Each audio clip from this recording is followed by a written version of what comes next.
എഫെസൂസ് അധ്യായം 5 1 മുതൽ 33 വരെ വാക്യങ്ങൾ. സ്നേഹമുള്ളവരെ, ലോഗോസ് ബൈബിൾ ക്വിസിൻ്റെ 22ാം എപ്പിസോഡിലേക്ക് നിങ്ങളെ ഓരോരുത്തരെയും സ്നേഹപൂർവ്വം സ്വാഗതം ചെയ്യുന്നു.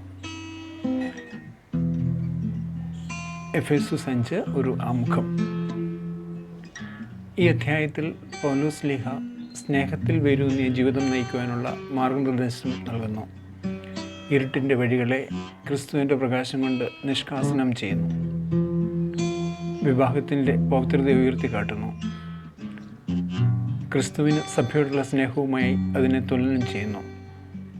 പരസ്പര സ്നേഹത്തിലൂടെയും ബഹുമാനത്തിലൂടെയും ഭാര്യാഭർത്താക്കന്മാരുടെ ആഴത്തിലുള്ള ബന്ധം ചിത്രീകരിക്കുന്നു. ചോദ്യോത്തരങ്ങൾ. ഒന്നാമത്തെ ചോദ്യം, വത്സല മക്കളെ പോലെ നിങ്ങൾ ആരെ അനുകരിക്കുന്നവരാകുവിൻ എന്നാണ് പൗലോസ് ശ്ലീഹ എഫെസൂസ് 5:1 നിഷ്കർഷിക്കുന്നത്.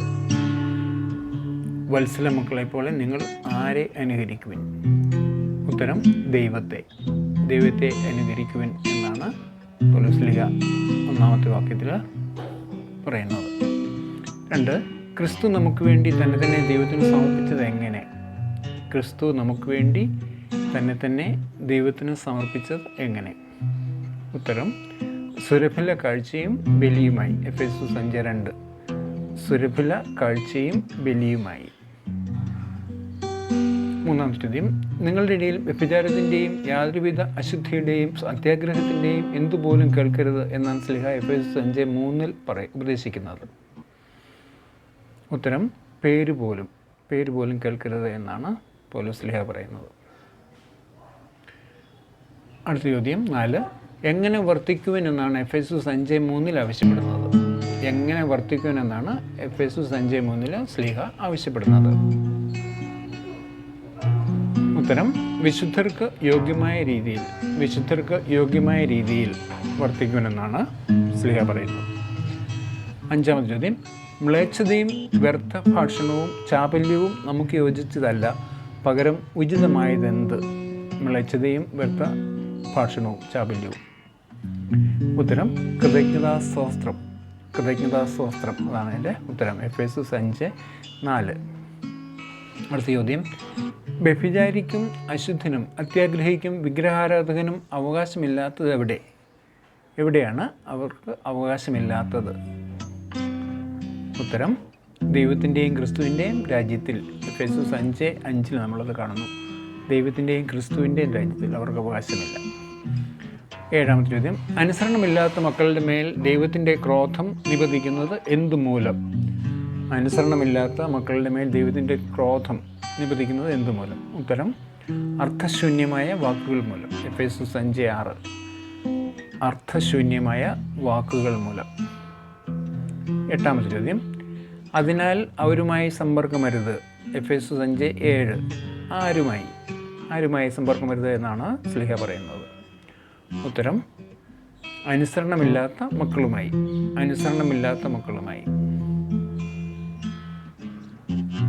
അടുത്ത ചോദ്യം, പ്രകാശത്തിൻ്റെ ഫലം എന്തിലാണ്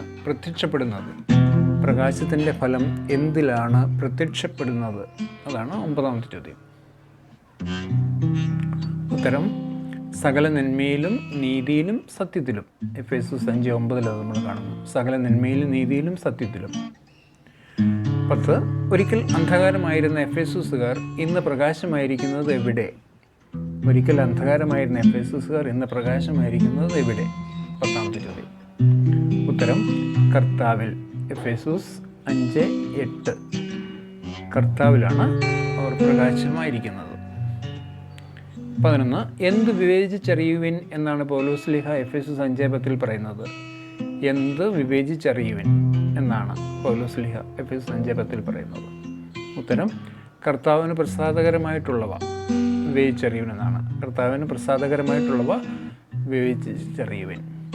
12, അന്ധകാരത്തിൻ്റെ എന്തിൽ പങ്കുചേരാതെ അവയെ കുറ്റപ്പെടുത്തുവിൻ എന്നാണ് ശ്ലീഹ എഫെസൂസ് 5:11 ഓർമ്മപ്പെടുത്തുന്നത്. അന്ധകാരത്തിൻ്റെ എന്തിൽ പങ്കുചേരാതെ അവയെ കുറ്റപ്പെടുത്തുവിൻ. ഉത്തരം, നിഷ്ഫലമായ പ്രവർത്തനങ്ങളിൽ. അടുത്ത ചോദ്യം 13, എഫേസ്യസ് 5:12 അനുസരിച്ച് പ്രശോഭിക്കുന്നത് എന്ത്? പ്രശോഭിക്കുന്നത് എന്ത്? എഫേസ്യസ് 5:12 അനുസരിച്ച് ഉത്തരം പ്രകാശിതമായവയെല്ലാം പ്രശോഭിക്കുന്നു. അടുത്ത ചോദ്യം 14. ഉറങ്ങുന്നവനെ ഉണരുക, മരിച്ചവരിൽ എഴുന്നേൽക്കുക, ക്രിസ്തു നിൻ്റെ മേൽ പ്രകാശിക്കും. എഫേസ്യസ് 5:14. ഇപ്രകാരം പറയപ്പെട്ടിരിക്കുന്നത് എന്തുകൊണ്ടാണ് ഇങ്ങനെ പറയുന്നതെന്ന് പൗലോസ് പറയുന്നുണ്ട്. അതിൻ്റെ ഉത്തരമാണ് ചോദിച്ചിരിക്കുന്നത്. ഉത്തരം പ്രശോഭിക്കുന്നതെല്ലാം പ്രകാശമായതുകൊണ്ട്. എഫേസ്യസ് 5:13. 15-ാമത് ചോദ്യം. സങ്കീർത്തനങ്ങളാലും ഗാനങ്ങളാലും ആത്മീയ ഗീതങ്ങളാലും പരസ്പരം ചെയ്യേണ്ടതെന്ത്? ഇതാണ് 15-ാമത്തെ ചോദ്യം. ഉത്തരം സംഭാഷണം. എഫേസ്യസ് 5:19. സംഭാഷണം ചെയ്യുക എന്നുള്ളതാണ്. 5:19.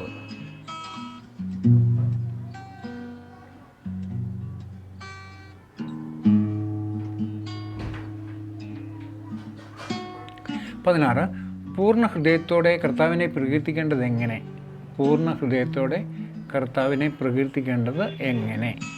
അതാണ് 16-ാമത്തെ ചോദ്യം. ഉത്തരം ഗാനാലാപങ്ങളാലാണ് കർത്താവിനെ പ്രകീർത്തിക്കേണ്ടത് പൂർണ്ണ ഹൃദയത്തോടെ. എഫേസ്യസ് 5:19. 17. നിങ്ങൾ പരസ്പരം വിധേയരായിരിക്കേണ്ടത് എന്തിനെ പ്രതി? അതാണ് 17-ാമത്തെ ചോദ്യം. അതിൻ്റെ ഉത്തരം ക്രിസ്തുവിനോടുള്ള ബഹുമാനത്തെ പ്രതി. എഫേസ്യസ് 5:21. ക്രിസ്തുവിനോടുള്ള ബഹുമാനത്തെ പ്രതിയാണ് പരസ്പരം വിധേയരായിരിക്കേണ്ടത്. 18. നിങ്ങൾ വീഞ്ഞു കുടിച്ച് ഉന്മത്തരാകരുത് എന്ന് പറയുന്നത് എന്തുകൊണ്ട്? 18-ാമത്തെ ചോദ്യം. ഉത്തരം അതിൽ ദുരാസക്തി ഉള്ളതുകൊണ്ടാണ് അങ്ങനെ പറയുന്നത്. എഫേസ്യസ് 5:18. അടുത്ത ചോദ്യം 19. ഉറങ്ങുന്നവനെ ഉണരുക, മരിച്ചവരിൽ എഴുന്നേൽക്കുക, ക്രിസ്തു നിന്റെ മേൽ പ്രകാശിക്കും. എഫേസ്യസ് 5:14. സമാന വചനഭാഗം ഏത്? ഉത്തരം ഏശയ്യ 26:19, 60:1. ഏശയ്യ 26:19, 60:1. 20-ാമത്തെ ചോദ്യം. എഫേസ്യസ് 5:20 അനുസരിച്ച് എപ്പോഴും എല്ലാറ്റിനും വേണ്ടി കൃതജ്ഞത അർപ്പിക്കേണ്ടത് ആർക്ക്? എഫേസ്യസ് 5:20 അനുസരിച്ച് എപ്പോഴും എല്ലാറ്റിനും വേണ്ടി കൃതജ്ഞത അർപ്പിക്കേണ്ടത് ആർക്ക്? പിതാവായ ദൈവത്തിന്.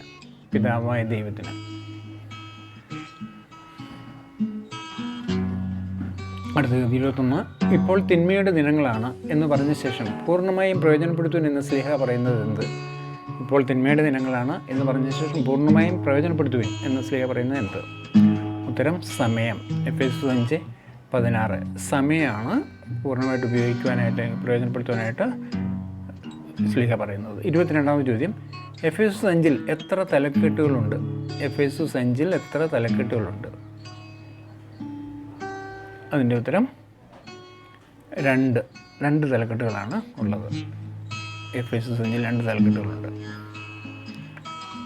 അടുത്ത ചോദ്യം. എഫേസ്യസ് 5:22-33 തലക്കെട്ട് എന്ത്? എഫേസ്യസ് 5:22-33 ആ ഭാഗത്തിലെ തലക്കെട്ട് എന്ത് എന്നാണ് 23-ാമത്തെ ചോദ്യം. അതിൻ്റെ ഉത്തരം ഭാര്യ ഭർത്താക്കന്മാർ എന്നാണ് അതിൻ്റെ തലക്കെട്ട്. 24. ക്രിസ്തു ജലം കൊണ്ട് കഴുകി വചനത്താൽ വെണ്മയുള്ളതാക്കിയത്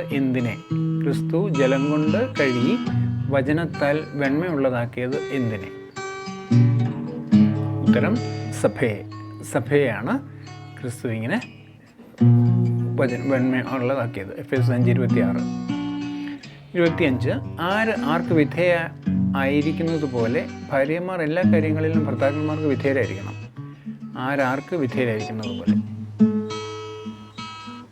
സഭ ക്രിസ്തുവിന് വിധേയരായിരിക്കുന്നത്. എഫേസ്യസ് 5:24. 26-ാമത്തെ ചോദ്യം. എഫേസ്യസ് 5:22 അനുസരിച്ച് ഭാര്യയെ സ്നേഹിക്കുന്നവൻ ആരെയാണ് സ്നേഹിക്കുന്നത്? 5:22 അനുസരിച്ച് ഭാര്യയെ സ്നേഹിക്കുന്നവൻ ആരെയാണ് സ്നേഹിക്കുന്നത്? ഉത്തരം തന്നെയാണ് സ്നേഹിക്കുന്നത്. അതാണ് നമ്മൾ അവിടെ കാണുന്നത്. അടുത്ത ചോദ്യം 27. ആരും ഒരിക്കലും വെറുക്കുന്നില്ലാത്തത് എന്തിനെ? അതാണ് 27ാമത്തെ ചോദ്യം. ഉത്തരം സ്വന്തം ശരീരത്തെ. എഫേസോസ് 5:29. സ്വന്തം ശരീരത്തെ ആരും ഒരിക്കലും വെറുക്കുന്നില്ല. 28ാമത്തെ ചോദ്യം. ഇതൊരു വലിയ രഹസ്യമാണ് എന്ന് പൗലോസ് ലീഹ പറയുന്നത് എന്തിനോട് ബന്ധപ്പെടുത്തിയാണ്? ഇതൊരു വലിയ രഹസ്യമാണ് എന്ന് പൗലോസ് ലീഹ പറയുന്നത് എന്തിനോട് ബന്ധപ്പെടുത്തിയാണ്? ഉത്തരം സഭയോടും ക്രിസ്തുവിനോടും. എഫേസോസ് 5:32 നമ്മളത് വായിക്കുന്നു. സഭയോടും ക്രിസ്തുവിനോടും ബന്ധപ്പെടുത്തിയാണ് അങ്ങനെ പറയുന്നത്. 29. എഫേസോസ് ലേഖനത്തിലെ ഏറ്റവും നീളമുള്ള അധ്യായം ഏത്? എഫേസോസ് ലേഖനത്തിലെ ഏറ്റവും നീളമുള്ള അധ്യായം ഏത്? അതിൻ്റെ ഉത്തരം 5-ാം അധ്യായമാണ്. 33 വാക്യങ്ങളാണ് ഇതിലുള്ളത്. ഈ 6 അധ്യായങ്ങളിൽ ഏറ്റവും നീളമുള്ള അധ്യായം ഇതാണ്, 33 വാക്യങ്ങൾ. 30ാമത്തെ ചോദ്യം. ഇക്കാരണത്താൽ പുരുഷൻ പിതാവിനെയും മാതാവിനെയും വിട്ട് ഭാര്യയോട് ചേരും, അവർ രണ്ടുപേരും ഒന്നാവുകയും ചെയ്യും. എഫേസോസ് 5:31. കാരണം പറയുക. ഇക്കാരണത്താൽ എന്ന് പറയുന്നത് എന്ത് കാരണമാണ്? നാം ക്രിസ്തുവിൻ്റെ ശരീരത്തിൻ്റെ അവയവങ്ങളായതുകൊണ്ട്. എഫേസോസ് 5:30. അതാണ് അതിൻ്റെ ഉത്തരം. നാം ക്രിസ്തുവിൻ്റെ ശരീരത്തിൻ്റെ അവയവങ്ങളായതുകൊണ്ട്. May God bless you. Thanks for watching. Don't forget to like, share and subscribe. Let us spread the word. See you in the next edition. Till then, it is goodbye from Joseph for JJ Logos 316.